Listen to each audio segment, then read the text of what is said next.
दोस्तों कभी नोटिस किया है सुबह कभी कभी चाय वाला भी कह देता है कि भैया पेट्रोल महंगा हो गया है, डॉलर बढ़ गया होगा।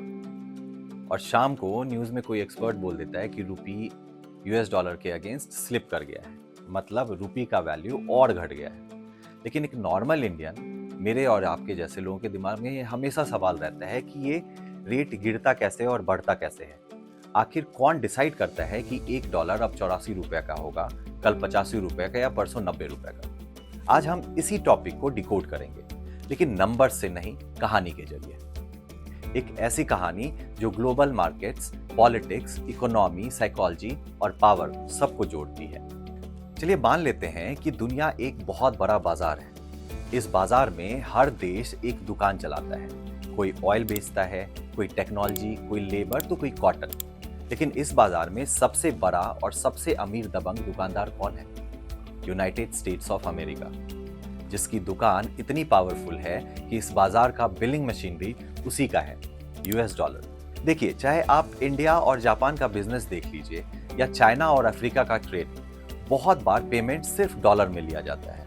और वो इसीलिए होता है क्योंकि दुनिया को यूएस पे बहुत भरोसा है, उसके डॉलर पे बहुत भरोसा है। और जब दुनिया भरोसा करती है तो पैसा भी वहीं फ्लो होता है। अब सोचिए कि आप एक इंडिया की दुकान हो, आपको चाइना से फोन इंपोर्ट करना है। चाइना के फोन का डीलर बोलता है कि वो पेमेंट सिर्फ और सिर्फ डॉलर में लेगा, तो आपको मार्केट में जाके इंडियन रुपी को बेच के और डॉलर खरीदना पड़ेगा, तब जाके आप पेमेंट कर पाओगे। और अगर मोस्ट ऑफ द बिजनेसमैन के साथ ऐसा ही हो और अगर सब कोई डॉलर खरीदने लगे और रुपी बेचने लगे, तो क्या होगा? डिमांड की डॉलर ऑटोमेटिकली ऊपर जाएगी और उसी वक्त रुपी की वैल्यू नीचे हो जाएगी। बस यही सिंपल डिमांड सप्लाई का रूल हमारे एक्सचेंज रेट को ऊपर नीचे करता रहता है। लेकिन कहानी यहीं खत्म नहीं होती है। अब समझना है कि रुपी कब गिरता है और कब उठता है। देखिए, जब फॉरेन इन्वेस्टर्स इंडिया में पैसा लगाता है ना, तो वो डॉलर बेचता है ताकि रुपी खरीद सके और वो यहाँ इन्वेस्ट कर सके। तो उस केस में रुपी स्ट्रांग होता है। और अगर वो पैसा निकाल लेते हैं तो रुपी बेचते हैं और डॉलर खरीदते हैं, और इस केस में रुपी वीक हो जाता है। अगर दूसरे सिनेरियो की बात की जाए तो इंडिया अभी भी इंपोर्ट बहुत ज़्यादा करता है और एक्सपोर्ट बहुत कम करता है। जब इंपोर्ट्स ज़्यादा होते हैं तो डॉलर की डिमांड ज़्यादा बन जाती है और रुपी नेचुरली प्रेशर में आ जाता है और उसकी वैल्यू कम होने लगती है। इसीलिए जब ऑयल महंगा होता है तो रुपए का वैल्यू इंटरनेशनल मार्केट में गिर जाता है। अब इसमें आरबीआई का रोल समझना बहुत ही इंपॉर्टेंट है। देखिए, जब रुपी बहुत ज़्यादा गिरता है ना, तो आरबीआई मार्केट में एंट्री लेती है। वो अपने डॉलर रिजर्व्स को बेच देती है ताकि मार्केट में डॉलर का सप्लाई बढ़ जाए और रुपी थोड़ा स्ट्रांग हो जाए। और जब रुपी स्ट्रांग हो जाता है तो आरबीआई जस्ट इसका ऑपोजिट करती है, डॉलर खरीद लेती है ताकि बैलेंस बना रहे। आरबीआई एक साइलेंट गार्जियन के जैसा होता है जो करेंसी को एक रेंज में रखने में काफ़ी हेल्प करता है। देखिए, जब अमेरिका अपने देश में इंटरेस्ट रेट बढ़ाता है ना, तो पूरी दुनिया का पैसा अमेरिका की तरफ भागने लग जाता है, क्योंकि इन्वेस्टर्स को सेफ रिटर्न मिलता है वहाँ पे। और इसका रिजल्ट होता है कि डॉलर स्ट्रांग हो जाता है और रुपी जैसे बाकी करेंसीज वीक हो जाते हैं। मतलब अमेरिका बस एक अनाउंसमेंट करती है और पूरी दुनिया का एक्सचेंज रेट हिल जाता है। अब जब दो देशों के बीच वॉर हो जाए या ऑयल स्पाइक हो जाए, ऑयल स्पाइक का मतलब क्रूड ऑयल का दाम अचानक से बहुत बढ़ने लग जाए, या रिसेशन का डर हो, उस केस में भी इन्वेस्टर्स तुरंत सेफ असेट में भागने लगते हैं। और दुनिया की सबसे सेफ असेट अभी डॉलर है। इसीलिए जब ग्लोबल टेंशन बढ़ता है ना, तो रुपी के ऊपर प्रेशर बनने लगता है और उसका वैल्यू कम हो जाता है।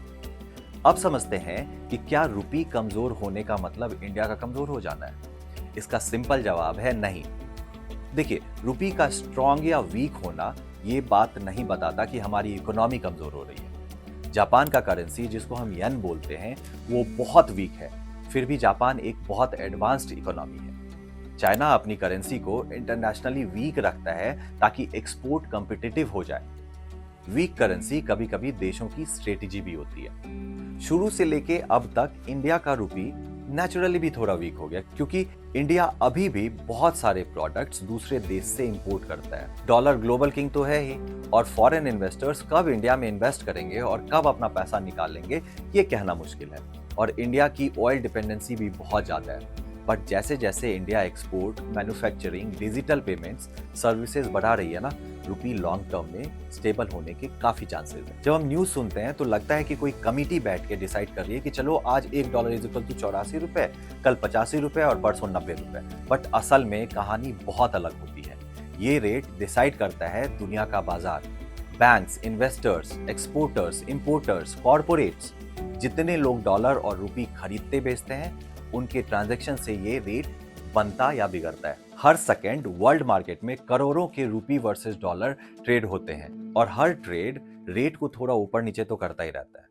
इसीलिए इसे कहते हैं फ्लोटिंग एक्सचेंज रेट सिस्टम, मतलब एक्सचेंज रेट जो हमेशा ऊपर नीचे होता रहे और कांस्टेंट ना रहे। अगर डिमांड और सप्लाई का बैलेंस शिफ्ट हो जाए तो रेट बदल जाता है। बस इसी को न्यूज में बोल देते हैं कि रुपी स्लिप्स एंड डॉलर स्ट्रेंथन्स। तो सुबह जो चाय वाला महंगे पेट्रोल का बात कर रहा था ना, वो इसी करेंसी डांस का लास्ट इफेक्ट होता है। डॉलर स्ट्रांग होगा तो ऑयल महंगा होगा, उससे ट्रांसपोर्टेशन कॉस्ट महंगा होगा, तो सब चीज महंगी होगी। इसीलिए एक करेंसी का मूवमेंट घर के किचन तक को इम्पैक्ट करता है। तो अब सवाल ये है कि क्या रुपी कभी भी डॉलर को चैलेंज कर पाएगा? तो सिंपल सा जवाब है कि डायरेक्टली तो नहीं, लेकिन इंडिया बहुत फास्ट ग्रोइंग मेजर इकोनॉमी है। अभी डिजिटल पेमेंट्स लीडर है, इंडिया एक बहुत लार्ज मार्केट है, इंडिया के एक्सपोर्ट्स करने की कैपेबिलिटी भी बहुत बढ़ रही है, जियोपॉलिटिक्स इंपॉर्टेंस बढ़ रहा है, स्ट्रॉन्गर फाइनेंशियल रिफॉर्म्स हो रहे हैं, और ये सब करेंसी को लॉन्ग टर्म में स्टेबल बनाने में बहुत मदद करेगा। और अगर इंडिया के रिजर्व्स, ट्रेड बैलेंस और ग्लोबल ट्रस्ट और इम्प्रूव हो गया ना, तो रुपी ग्लोबल स्टेज पे लॉन्ग टर्म में अच्छा परफॉर्म कर सकता है। डॉलर की तरह तो नहीं, पर एक स्ट्रॉन्ग रीजनल करेंसी जरूर बन सकता है। इसीलिए रुपी और डॉलर की कहानी सिर्फ इकोनॉमिक्स की कहानी नहीं है, ये पावर की कहानी है और ट्रस्ट की कहानी है, जहां हर एक देश एक इम्पॉर्टेंट रोल प्ले करता है। तो नेक्स्ट टाइम जब आप न्यूज में सुनो ना कि रुपी का वैल्यू डाउन हो गया है, तो याद रखिएगा उसके पीछे एक जायंट ग्लोबल कहानी चल रही है, जिसका एक स्मॉल चैप्टर आपका अपना वॉलेट भी है।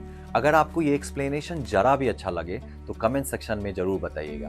इससे हमें और अच्छे टॉपिक्स चूज करने का और बात करने का हौसला मिलता है। Thank you so much.